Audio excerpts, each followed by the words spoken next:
Hey there, everybody. Welcome back to the Gamerpreneur Podcast. I'm your host, Dr. Bradford Carlton. Today, I have a very special guest with us. I have Arish Rivers. Hey there, Arish. Hey, everybody. How you doing? I'm doing fantastic. It's a beautiful sunny day in Las Vegas. How about yourself? You know what? I can't complain. I'm in California. We had all the weather this week, and right now I think we're hovering around fall. Here in the middle of of the week here. All right. So this one's going to be a little different than most of other podcasts I've done because I've actually known Arish for a fairly long time, although I think this is the first time we've ever had the chance to speak. Yeah, in person, right? Well, in person. Yeah, COVID-19, everybody. And we've texted, we've messaged each other, but, I've never actually had the chance to talk. So, Arish, why don't you begin by just telling us a little bit about yourself, just kind of the lowdown, and then we'll get into it. Oh, yeah. And, it's always a challenging question because there's a lot to unpack in a really short time. So long story short, I grew up in Los Angeles with a bunch of brothers. I was a skateboard punk and, played in bands, stuff like that. Hit the fast forward button, followed a girl to the San Francisco Bay Area ultimately. And here I am, married, got a kid.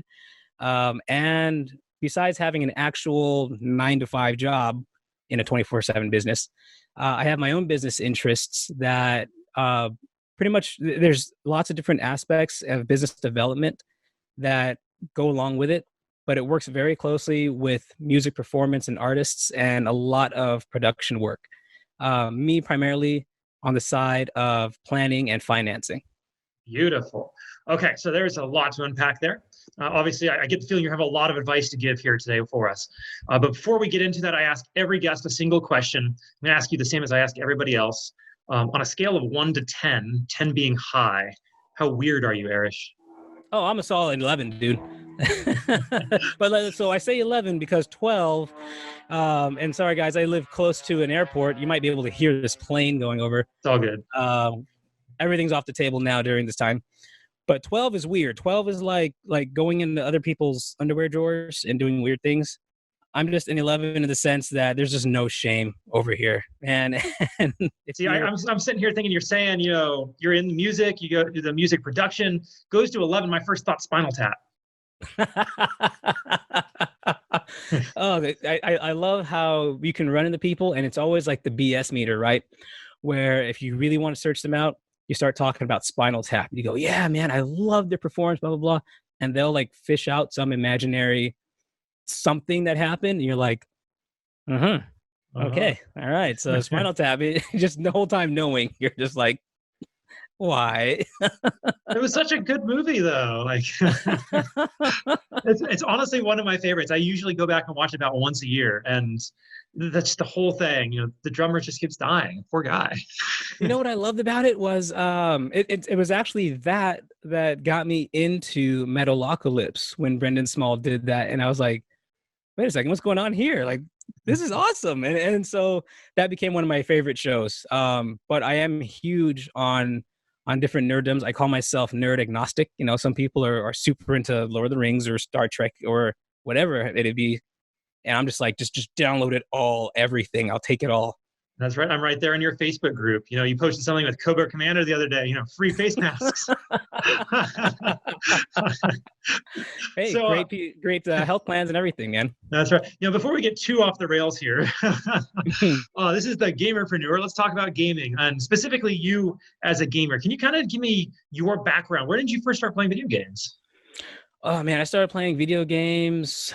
So I was born in the 80s, and I have two older brothers who are 7 years at the start, 7 years older than I am, and then up more. So they had all the old game systems. And I remember I was being a toddler and playing Tetris and actually grasping the concept of how I'm supposed to play. So it was cool because I could play with my brothers and play the original Tetris. From there, it moved on to, we got a Sega Master System, which cemented my future as a Sega kid. I was a Sega kid, hardcore fan, all the way up to the death of Dreamcast and everything in between. I mean, you guys talk about 32X, Sega CD. For any of the younger folks tuning into this, if you have no idea what I'm talking about, you need to go back and treat yourself because there's a whole section of Sonic the Hedgehog that you're just missing out on there. I had a Sega Saturn. That blew my mind when that came out. Oh. Nobody seems to remember that one. Sega Saturn was the best, man. And before I get too much of a fanboy, I just got to say, Knights Into Dreams was one of the most underrated games that they had created. But Sega Saturn also got us used to the idea of really operating in kind of a 3D environment instead of the 2D side-scrolling platformers and stuff like that. Oh yeah, that came out years before N64 did, if I recall. Yeah. I mean, Panzer Dragoon blew my mind when I first saw it. Yeah, it was Panzer Dragoon that actually got me. Like, that's why I wanted a Sega Saturn, because I played that game and I was like, I need a Sega Saturn, need a Sega Saturn. So the nostalgia thing is dialed up high over here, you guys. But once Dreamcast, went the way of the dodo, sadly, which is still one of the most underrated systems ever, greatest party games ever. Power Stone rocks. You can't tell me different.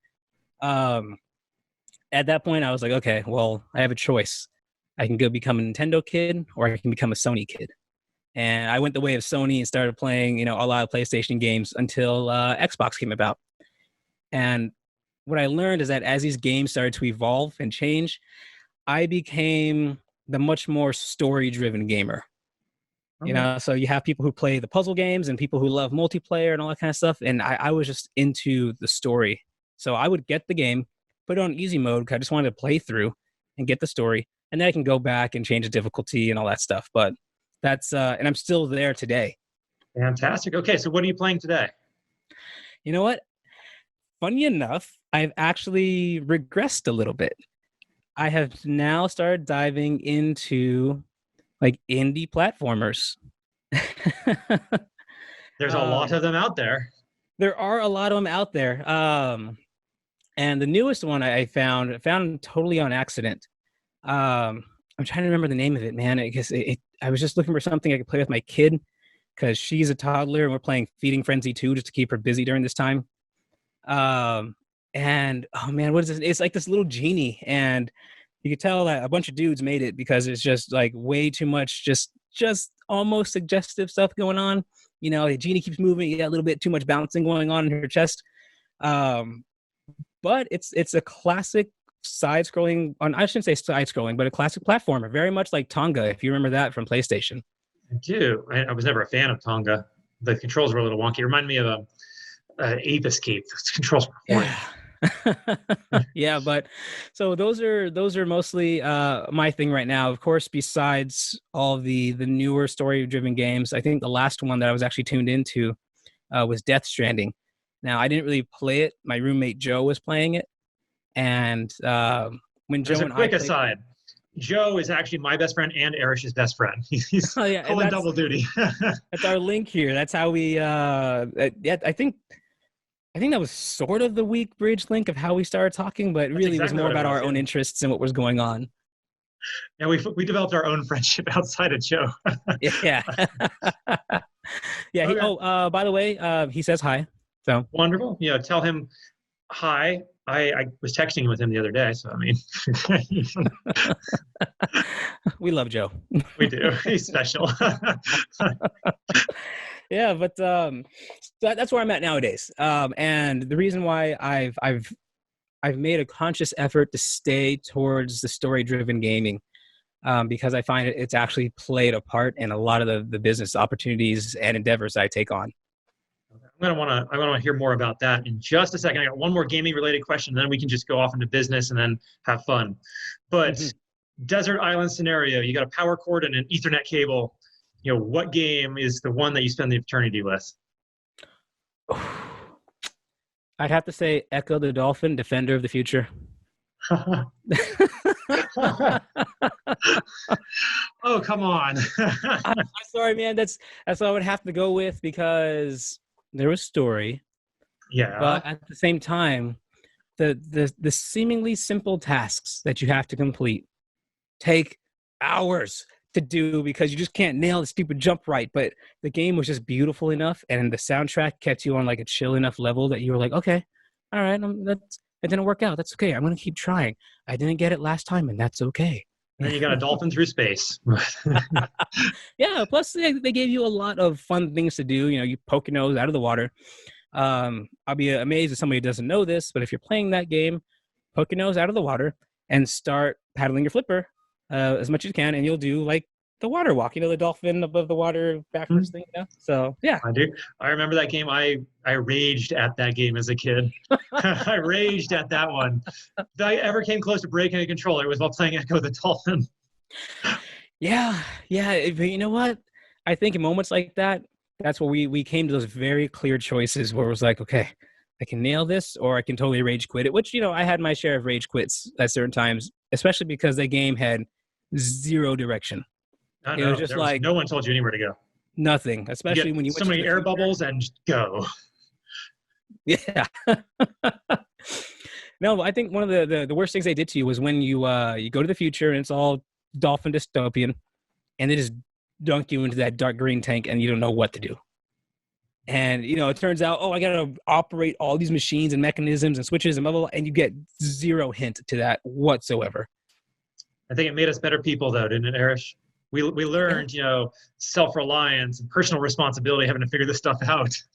There it is, the critical thinking, the creativity to get stuff done, and then the problem solving. And I feel if I'm stuck on a desert island, this is all I've got. I got one game,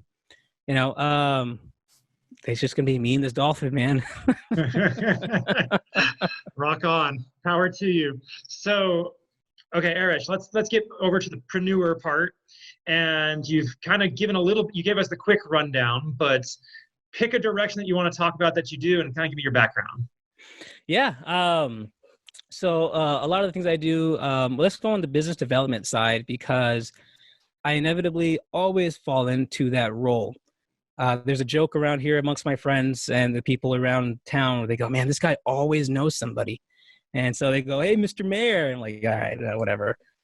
But it always does end up that way. A lot of the times people come to me and they go, hey, I need help trying to, connect this with that. I need somebody who can do this or that. And I go, okay, well, yeah, I got somebody for that. Hold on a second. Let me make a phone call. And that I find has been my lane because I realized a lot of hard looks in the mirror that I'm really good at just Rubik's cubing whatever is going on. And I can connect, things that are seemingly completely disparate. Okay. I love that. And, you basically said networking is vital. So, and in the gaming industry, it's still kind of new information that networking is vital. So I'm willing to repeat it. How do you go about it? Like, how do you actually meet new people? What's the trick to engage with another human being? You know what? I think that there's a two parts to that. One of them can kind of go back into the years of putting in the time and going out, and you have to go out. You have to be in front of people. You don't necessarily have to be the one speaking up, but you have to be where people are. Especially if you want to, get into a new clique or a new industry or whatever it is, you got to go where those people are and at least be seen. For me, I got lucky. I worked in nightclubs, and you meet a lot of people in the nightclubs. So that planted the seed to this complete oak of contacts. Excuse me. The other part of that, and not everybody's going to be able to do it, but you have to just, get rid of shame. You can't be afraid of things. You can't be afraid to talk to people. Absolutely. And they're just human beings. If you have a question, ask a question. That's right. And the good book says, ask and you shall receive. But so let me ask this. Networking is all well and good, but at the moment, and when this video comes out, we're going to be living under a slightly different world than when I first started the podcast. So how do people go about, networking under physical distancing? On that end, thank God for social media. And for the people who stay clear of social media, it's a hard reality that it's something you're going to have to adopt and face and start incorporating if you really want your business or projects to continue. It's a catch-22 because as social media starts to come up, people don't like answering their phones. That's one of the things that I've really discovered is, back in the 90s, you could call somebody, hey, what's going on? Blah, blah, blah. Let's start rapping. And it was fine. Nowadays, and I'm one of them, if my phone rings, I go look at it. I'm like, who the hell is this? Why are you calling me? If they send me a text, cool. Email, cool. Connect with me on social media, cool. Because at that point, it's all about a matter of convenience, right? It's like, Absolutely. I'll get to that when it's convenient. I'll get it when I'm ready to. And it opens up a two-way channel for you guys to set the meeting plane. you can't talk right there, it's like, oh, hey, I didn't get your message until now. What's going on? And then you can tell people, hey, I need to talk to you right now. And it's like, oh, okay, let's talk right now. It's like, oh, this is what's up. Let's talk in 2 days. So in this whole thing of quarantine, you have to be ready to adopt social media or some form of electronic communication, which is really ingrained into social media with these messengers and things. Just do it, because people will search you out online first before they actually just ask a buddy who you are. That's absolutely the truth. Now, I'm going to kind of flip what you were just talking about for just a second, because back in the 90s, I was the guy, if you'd called me, I would not answer your phone. Like, the phone terrified me. If you texted me like in the early 2000s, totally cool with it. I would do the whole conversation over text message, AOL, Instant Messenger, AIM. I'm down for that. But really in the past 5 years, I kind of flipped, and it's gotten to the point where I prefer just a phone call, because I can get, in a 30-second, 2-minute phone call, I can get my entire conversation done, as opposed to dragging it out over 2 hours via text message. And even today, I'll like hit up people and go, hey, like, can we get a conversation going? Because I want you on my podcast. And they're like, okay, text me. Hey, how's it going? And I sit there and wait, and like, couldn't I just call you and just call me back when you have a chance? Like, is that not a viable option anymore either? There is that gap there in the level of reciprocity that, can happen as far as messaging goes. And, to your point, there's going to be a point where you have to get on the phone or have to get onto a platform like this. You got to have whatever constitutes or qualifies that level of face-to-face conversation, right? Mm-hmm. If you try to do it all on Messenger, things get lost. People leave things alone too much. They timelines just get completely ignored.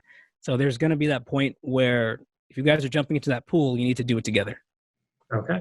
So how are you pivoting under the Rona? So we're in the music industry, and I think you've been starting to kind of move things online, right?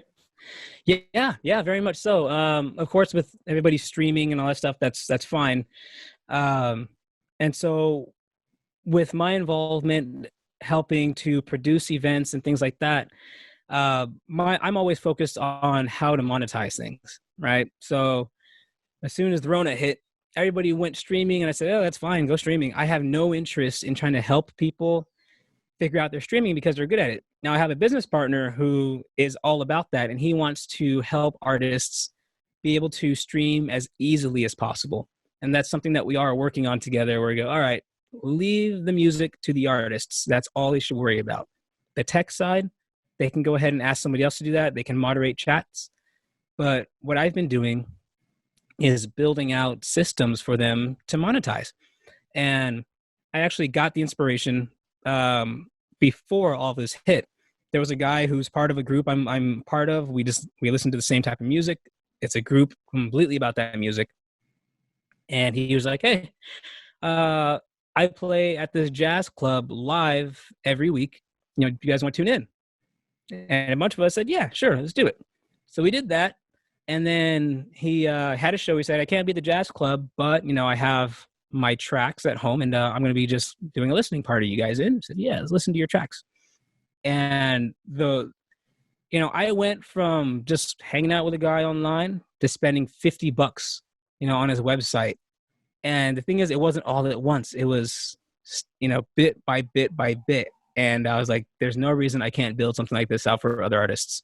Yeah. And the amount of artists out there who have no idea how to monetize their music during this time blows my mind. It's more work than just saying, hey, I got an album online, go buy it. No, the same rules still apply. You still have to hook people. You still have to give them a reason to like and or trust you. You still got to deliver to them a story, and that way you still got to capture them emotionally to move them into buying from you. Yeah, certainly. Now, I think when I was on the board of that record label, I actually did reach out to you back then about like our main artist. And back then, it was a cultural thing in the music industry that they just didn't believe that if they put it out there, just all of it out there, that they could do anything with it. Like, oh no, if I put out more than 12 songs per every few months, the DJs won't play my music. Like, what does that matter anymore? Well, that's there's a shift that's happening, and you're finding a lot of people in the waters following this big piece of bait, which has not been playing out as well. And so what we've seen are artists who are posting their music online, and instead of posting albums or EPs, they're posting a ton of singles. And the problem with that is that their releases are, they're amazingly sporadic, right? It's not like, hey, here's a single Monday. 2 weeks from now, here's going to be another one. They're just like, I just did this. Listen to it, listen to it, listen to it. 3 months go by, here's another one. 2 weeks go by, here's another one. You're like, whoa, wait a second. I didn't get enough time to really dig in that other one. And so one of the things that I've advised a lot of artists to do is stop machine gun pelting the market with your singles, because it's too much noise. You have to give people an organized place to be able to find and digest your music. So there's an artist that we've been working with. He's a hip hop artist out of Southern California. The guy's doing amazing. So he came to me with this single, and he got a couple hundred listens beforehand. And I said, okay, this is what we're gonna do. Take these couple of songs that you've made, make it an EP format. You do nothing else except change the labeling and just group them together, come up with an album artwork, release that on SoundCloud. And so he did, and we were able to boost his listens from a couple hundred up to 22.6 thousand. Nice. I think in about 2 months. 22.6 or 26.2, I forget. But the moment people had something clear, a clear package to digest, everything changed. Okay. So that's the difference between a product and an offer. Mm-hmm. Yeah. Can you dive into that a little bit, please? I'm sorry, say again? Can you dive into the difference between a product and an offer a little bit, please? Yeah, the difference between a product and an offer. All right, cool. So if you're offering a product, and this is from my understanding, there are a lot of people who do disagree with me and other people who agree. So a product is what you will actually, is basically what you make, what you deliver, right? If you're an artist, your product is your music, right? But your offer is something that you're going to put in front of people that gives them a reason to come to you, gives you a reason to pay attention. In my case, with this guy in the music group, his offer that really got me going was, anybody want to download this song and just tell me what you think of it? And so to me, I go, oh, the offer is a free song. And I have this style and I love it. Yes, I will take advantage of that offer. I will get that free song. His product is just his music in general, right? Yeah. And so by giving me the offer of saying, here is a gateway to my product, I step through there, and the next thing you know, I'm buying albums and a T-shirt and a mug. So. Right. You're not in an amusement park. You buy souvenirs. Yeah, you gotta do that. Gotta do it.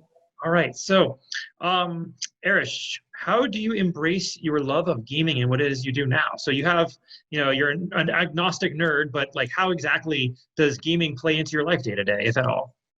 Yeah, like you mentioned, I purposely stay towards being a story-driven gamer.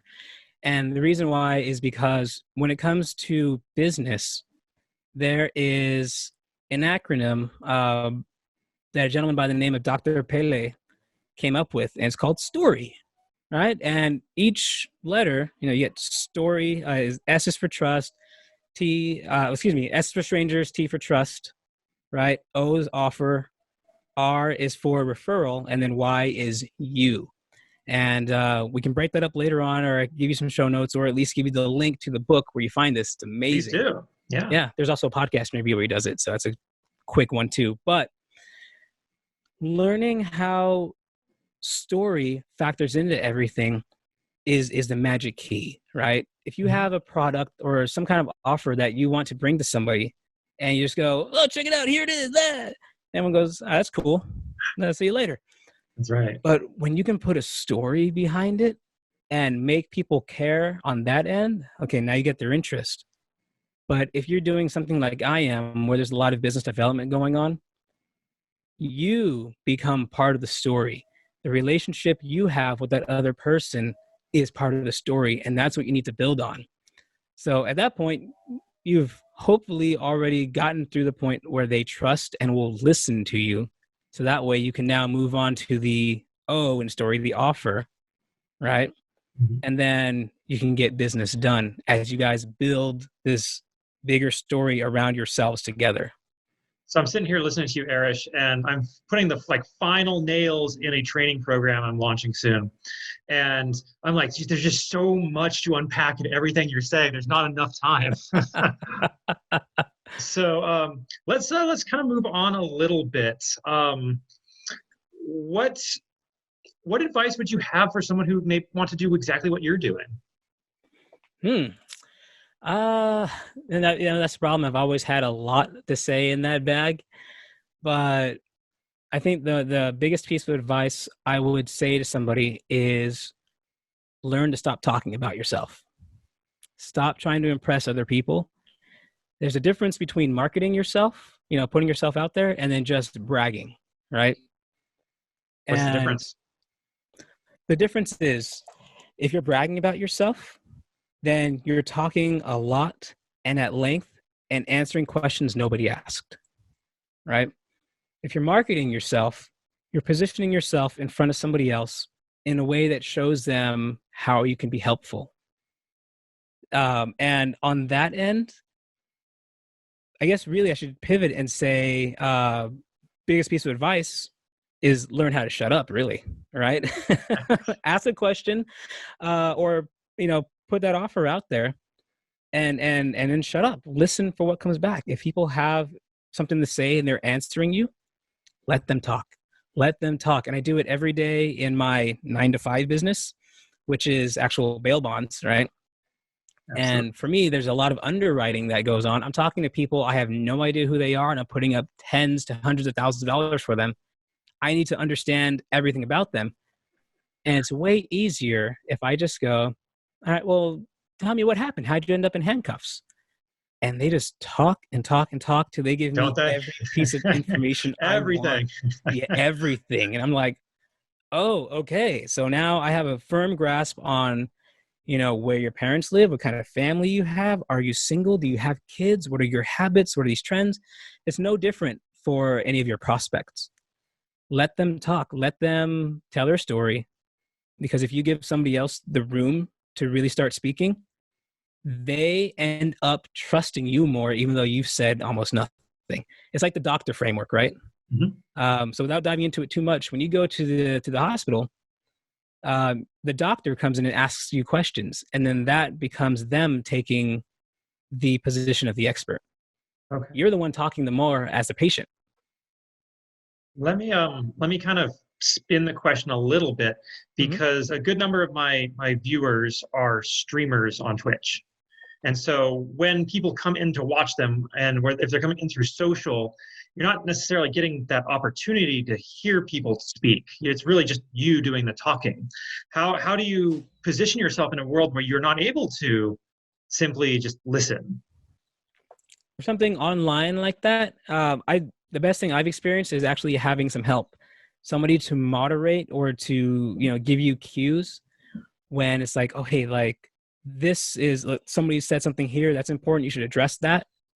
We do that with our artists now who are streaming, where, a lot of the time they're just playing their music, but they are responding to different comments on their phone. But of course, there's comments just popping up the whole time. And a lot of the time, those comments are long gone by the time they're done playing the song. So as we're moderating, we have a chat window that's going to their phones that they're looking at. It says, hey, this person asked this question. Here it is. Respond to them. Here's their name. And so you got to have your goose, man. If you're going to be Maverick, you got to have goose, and we got to help you out. Just don't do goose what Maverick did. I have not seen the new Top Gun, by the way. Everyone focuses on how Goose ended up. Nobody focuses on how integral he was the rest of the time. Oh, absolutely. He was the star of the show, in my opinion. I loved Goose. Yeah. If you got rid of Goose, Top Gun would have been like this terrible movie of let's face it, it would have been Tom Cruise trying to be sexy Tom Cruise. And it would have been like, oh, it's just another one of these. Goose made that. Okay. So if I may, can I humble you for a second? Yeah, absolutely. Please. Wonderful. Could you please tell me something that you have failed at in the past? Because I don't want everybody to think you're just this wonderful, happy-go-lucky, awesome person who never fails at anything. Everybody's failed. Yeah. I want everybody to understand that we all have speed bumps in our life that we get over. Yeah, absolutely. Let's see. One, and there are a lot of failures. There are a lot of failures. Quick note, which because 2019 and 2020, failing seems to be a big theme.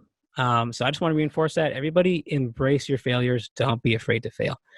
I want to go back to one of my early endeavors when we were trying to produce a concert. And what happened was I took the lead on this. I got really excited about it because here I was now in the driver's seat. I was calling the shots. And at the time, I had the money to fully funding this thing. So I got really big-headed about it. And what I ended up doing was just slamming on the gas and going through so many things. My business partners had questions, and my general response was, "Oh, we'll cross that bridge when we get to it. Don't worry." Or I would say, "Oh, it's not really a big concern. Don't worry about that. Let's just get the big stuff taken care of. We'll worry about the little things." And at the time, I also turned down help. I had people approach me and go, "Hey, I heard you're doing the show. Let me help you promote it. Let me make sure it works out well, blah, blah, blah. We'll work out a little bit of money." And I said, "No, I know how to do it. I know how to do everything because I'm Arish and I'm awesome. And I'm, this egotistical." And so we did the show, and it tanked.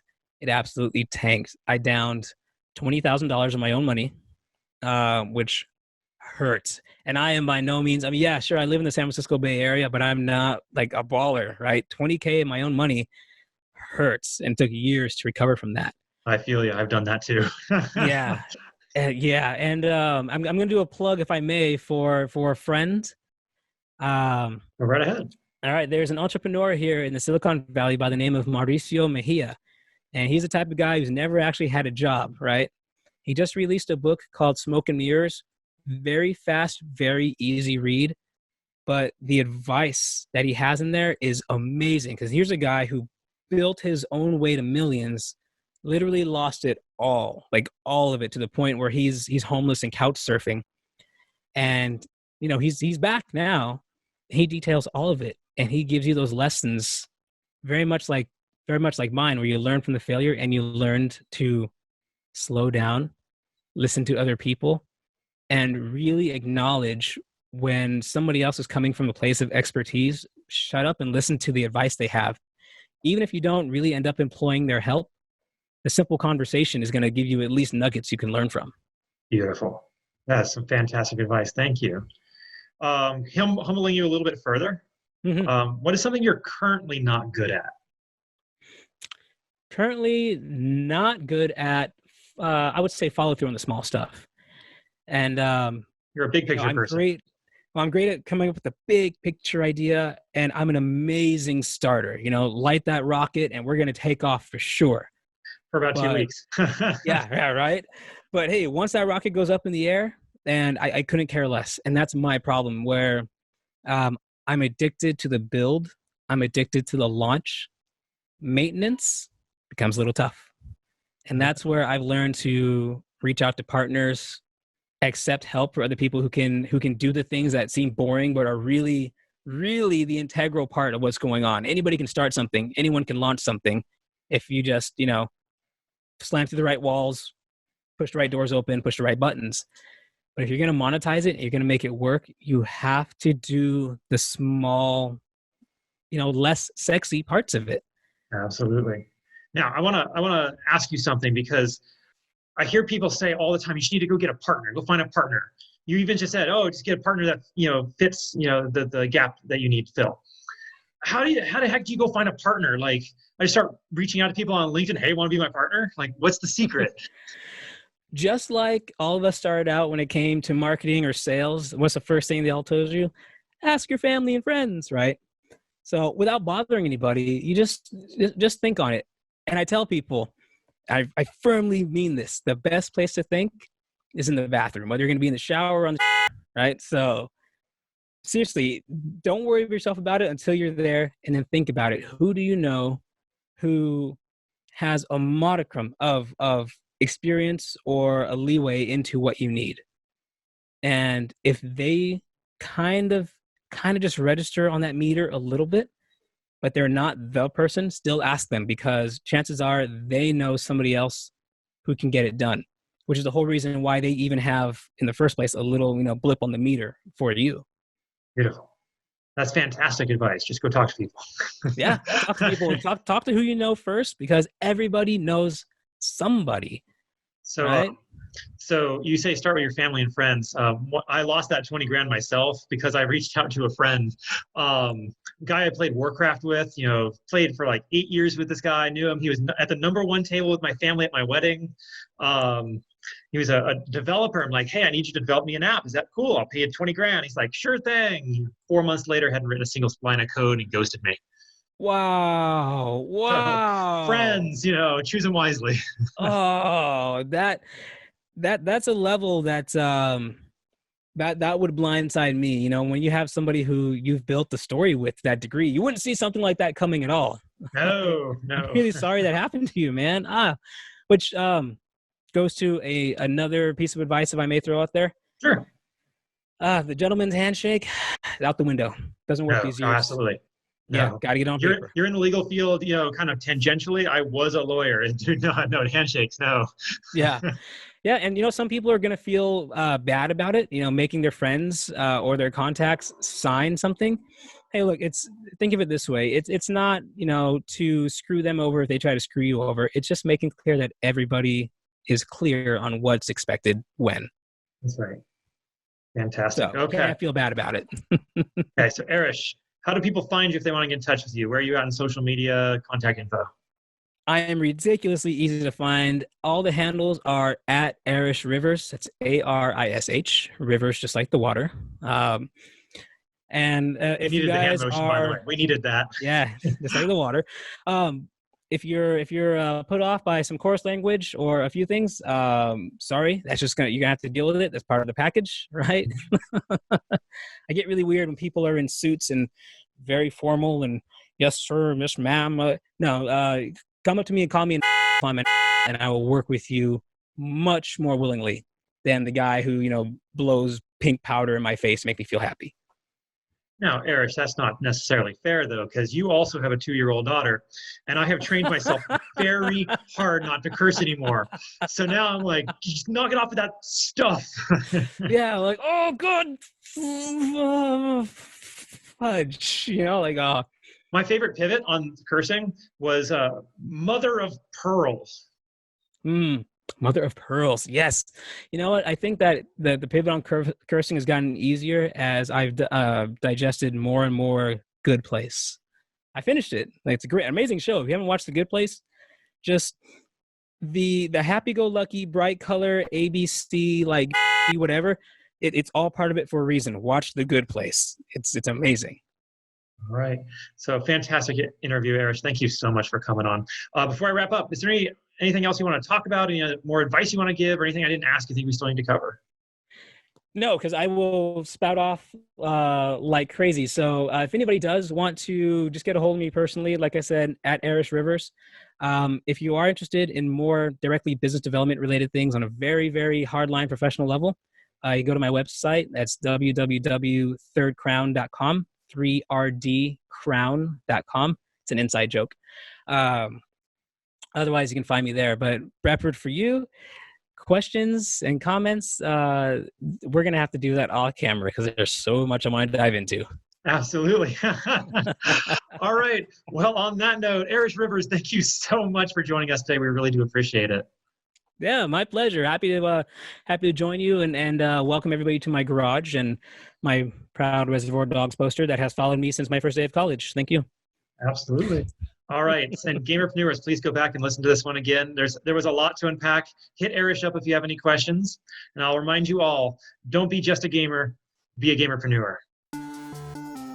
Hey, if you like this podcast, I'd love to invite you to check out a little bit more about me, Dr. Bradford Carlton, Gamerpreneur. If you go to my website, www.thegamerpreneur.com/bonus, I'm going to give you a free copy of my book, The Warcraft of Business, where I explain my history in both gaming and business and how I brought the two together in order to create some very successful companies and help a lot of people. And all you got to do is pay for shipping and processing, and I'll send you this book. I absolutely know you're going to love it. All right, you all take it easy.